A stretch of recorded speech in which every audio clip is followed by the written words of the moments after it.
नाशिनी नमस्ते नारायणी सुरासुर नर वंदिता परम ब्रह्म रूपिणी चतुर्भुजा पद्म नयनी पद्ममुखी सुखदा शंख चक्र गदा धारिणी हरि प्रिया वरदा गरुड़ वाहने विजय केलासुर नाशिनी सकल संपद देउमा दारिद्र विनाशिनी सर्व दुख हरण करू सिद्धि वृद्धि को देई आदि अंत कर न पाई ब्रह्मा हुईले आदि शक्ति जोग संभूता सर्वदा जोगरता अरूपा अनंता चिरवई तिनी पुरा वंदिता अभया वरदा अटुमा भक्ति मुक्ति दायिनी सिद्धि प्रदायनी धनदा महापापनाशिनी शिरे सुवर्ण मुकुट नवरत्न प्रभा अष्ट अलंकारे भूषिता श्वेत वस्त्र शोभा पद्मासन रे विराजु पद्माक्षी पद्म हस्ता पद्मालय नाम तोहर पद्म पुष्पे भूषिता श्रीपीठ रे वास करिछु जगन्नाथ घरणी विश्व ब्रह्मांड पड़ी रात्रि रत्नाकर दुलणी करुणा उड़ा हे बजारे दिन दरिद्र हुए अन्ना वस्त्र कष्टी होइन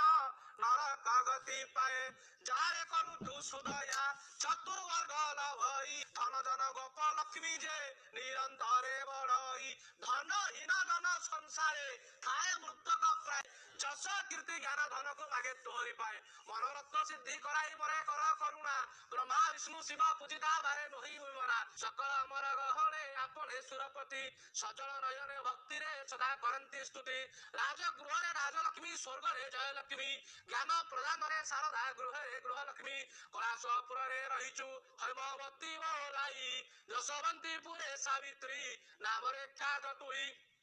पूर्ण ब्रह्म स्वरूपाठु अनरु हेलु जात दुर्गा नाम रे दरुजंकु हेले करिलु हत दुर्गति नाशिनी बोलाउ दुर्गति को फेरिन विष्णु कर मन हारिणी वैकुंठ रे तो स्थान श्रीहरिंग अंक स्वभिनी नाम तोरारायणी हिंसा क्रोध दम्भ वर्जिता पर मार्थदायिनी तोहरी प्रसादे जगते दिन हुए कुबेर भगत निमंत रहिछु नीलगिरी कंदर त्रिसंध्यारे जेगुण जन एहु स्तव पड़िब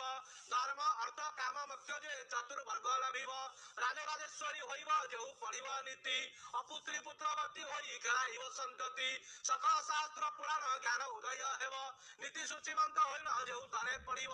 आद्ୟରେ देई रमा निज महालक्ष्मी सुमरी पश्चातरे श्वासबद देई मंत्र उच्चारी लक्षे मंत्र जप करिब नम अंतरे देई महालक्ष्मी हेबे प्रसन्न एति अन्यथा नही सर्व बाधा दूर होइब विघ्न हेब हरण दारिद्र दोष नाश होई निश्चय मिलिब धन सर्व दुख दूर होइब सुखरे जीव दिन महालक्ष्मी सदा ताहारे होइबे सुप्रसन्न लक्ष्मी शरण पंजरटी सुरे राम पूर्वे सुर पाणी मुखरू करितली श्रवण